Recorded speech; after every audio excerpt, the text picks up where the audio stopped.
Ayolman, lekin erkak kabi boquvchiman. Men ayolman. Nozik va nafis harakatlarni unutib qo'yganman.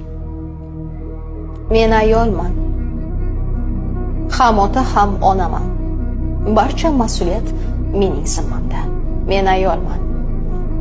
Ba'zan baquvvat qo'l va yelkalar xohlayman.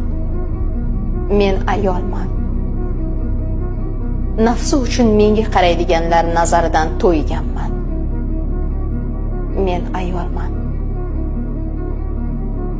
Lekin ayol bo'lish qandayligini unutgan ayolman. Kuchli bo'lishdan charchadim. Tushunishdan charchadim.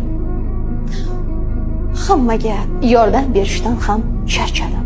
Tashqaridan juda baxtliman, lekin ichkaridan dardim to'la. Qaysi birini aytishni bilmayman. Xuddi yugurayotganga o'xshayman. To'xtashni va nafas olishni unutib qo'yganman. O'zimni shu qadar unutganmanki, hatto yashayotganimni ham his qila olmayman. Yashashni xohlayman. Ayol bo'lishni xohlayman. Lekin qanday va nimadan boshlashni bilmayapman.